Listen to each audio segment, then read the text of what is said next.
해마다 10월 탐나문화제가 열리는 시기에 만덕제가 봉행된다. 김만덕의 은덕을 기리기 위해 열리는 이 행사에선 매년 만덕 봉사상 수상자가 함께한다. 은여 반숙 김만덕 영령 앞에 삼가 고하나이다. 영령께서는 갖은 어려움을 이겨내고 재산을 모아 흉년의 사람들을 구제하심으로써 조정과 민간의 200년 전 한 시대를 누구보다도 의롭고 아름답게 살았던 여인 김만덕. 스스럼 없이 거금을 쾌척 굶주림에 허덕이던 수많은 목숨을 살렸던 그녀의 담대함은 역사 속에 전무후무한 일이었다. 변방에서 미천한 신분으로 태어났지만 지역과 신분을 뛰어넘어 가장 고귀한 삶을 보여주었던 의녀 김만덕. 그녀의 삶은 시대를 거슬러 끊임없이 조명되고 있다.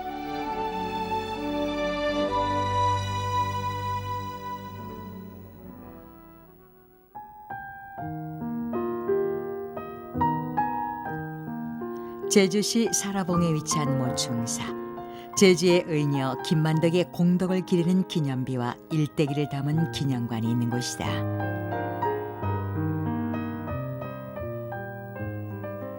김만덕, 조선시대 가장 미천했던 신분인 여인이자 기녀였는가 하면 당대를 대표하는 거상이자 자성가였으며 당시 누구도 상상할 수 없었던 임금까지 아련했던 여인. 변방의 섬사람이 정조임금을 아련한다는 것은 불가능한 거죠. 더더욱 놀라운 것은 신분제 사회에서 문무백관이 저 도열에 있는 자리에서 양갓집 귀수도 아닌 가장 천한 기생의 몸으로 임금을 아련하는 것은 불가능한 거죠. 이와 같이 김만덕의 삶은 삼중의 굴레, 즉 지역적인 한계, 여성이라는 성적인 한계, 또한 신분적인 한계를 뛰어넘은 드라마틱한 삶을 살았다고 할 수가 있을 것 같습니다. 임금을 아련하기 위해 행수내의녀라는 최고 벼슬까지 얻은 김만덕이었지만 그녀의 삶은 결코 평탄치 않았다.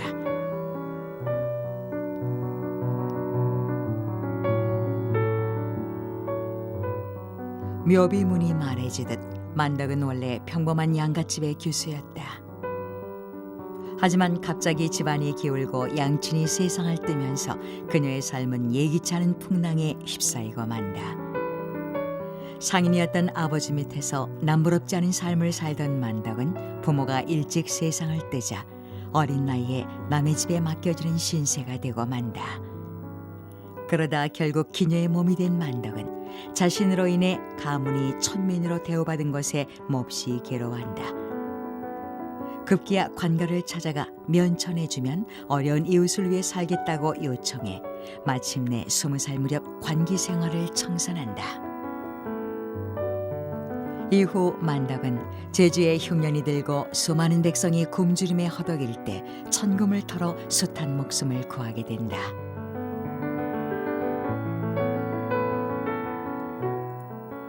정조실록에도 당시 만덕의 자선 행위가 기록되어 있는 것을 엿볼 수 있다.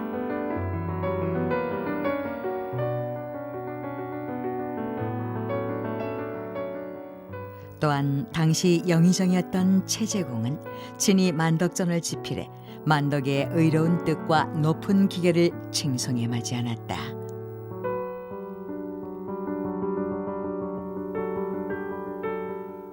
그 가운데 이제 한 가지 빼뜨릴 수 없는 게 이제 의로운 기녀라고 하는 그런 거거든요. 그 의롭다는 말은 굶주리는 백성들, 이웃들을 이렇게 돌보는 그런 관점에서 이제 그걸 한 것인데, 그렇기 때문에 김만덕 같은 경우는 그 당시 조선 그 시대, 특별히 정조 시대의 관점에서 본다고 한다면 남성들도 하기 힘든, 그리고 어렵게 여성이 몸으로서 그 모은 그 재산을 내놓아 가지고 굶주리는 백성들, 이웃 주민들을 그 구했다는데 아마 커다란 의미가 있지 않느냐 하는 생각이 들고요. 수많은 이의 목숨을 살릴 만큼의 거금을 스스럼 없이 내놨던 김만덕. 가장 미천한 여성으로서 어떻게 그와 같이 많은 재산을 모을 수 있었을까? 기녀의 신분에서 벗어난 만덕은 본격적으로 장사에 뛰어들었다.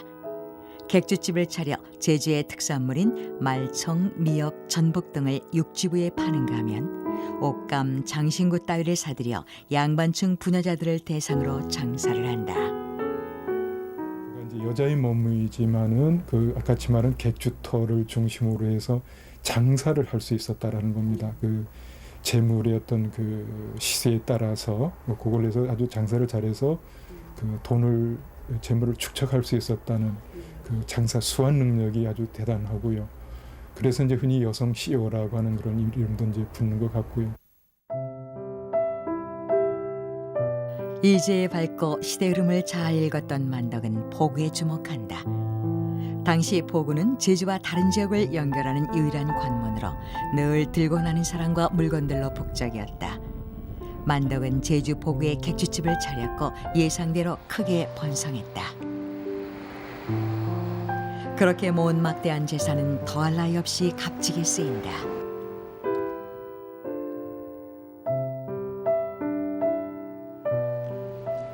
(1792년부터) (1795년에) 걸쳐 제주에는 흉년이 들었고 대기근으로 도민의 3분의 1이 넘는 이가 목숨을 잃는 처참한 상황이 벌어졌다.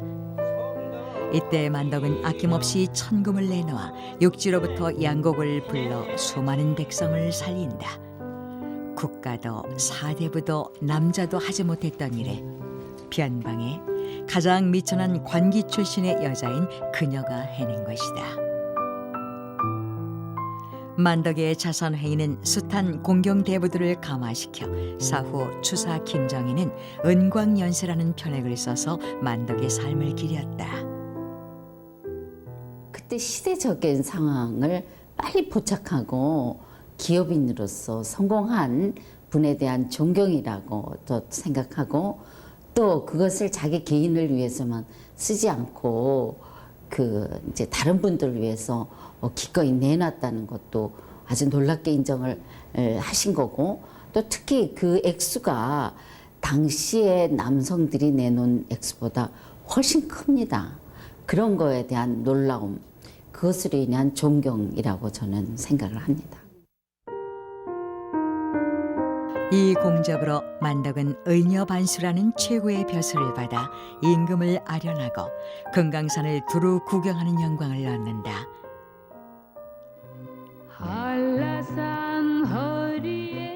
시대와 규범을 뛰어넘는 이런 담대함과 드라마틱한 삶은 이후 끊임없이 문학과 드라마 등을 통해 새롭게 조명됐다. 이것은 내가 자네 일생을 짤막하게나마 서술하여 후세에 길이길이 남겨놓으려고 지은 만덕전일세.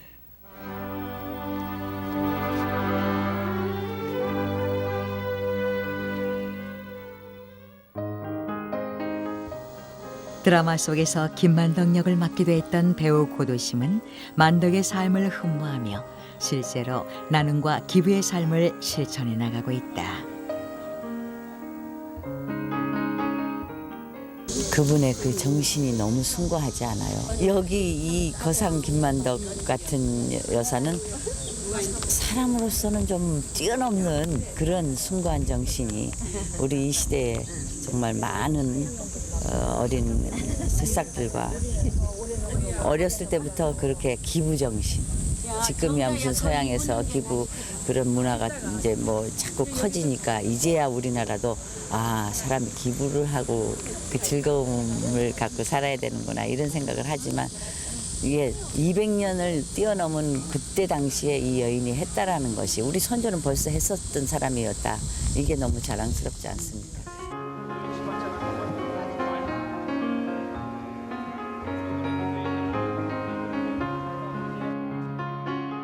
김만덕의 이런 사랑과 나눔의 정신을 오늘에 기리고자 나눔쌀 천섬 쌓기 행사가 열렸다. 쌀 1000섬을 모아 어려운 이웃에게 사랑을 베풀자는 취지의 행사에 각계에서 온정이 이어졌다. 이는 잊혀진 김만덕의 신화를 오늘에 재현해 그 숭고한 정신을 영원히 이어가자는 의지를 담고 있다.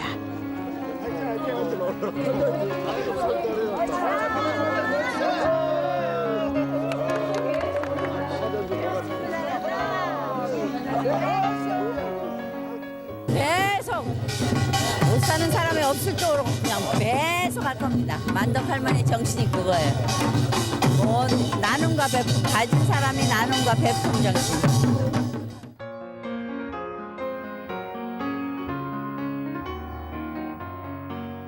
관덕정 마당의 수북히 쌓인 쌀은 이 시대에도 만덕의 큰 사랑과 정신이 이어지고 있다는 것을 보여주고 있었다.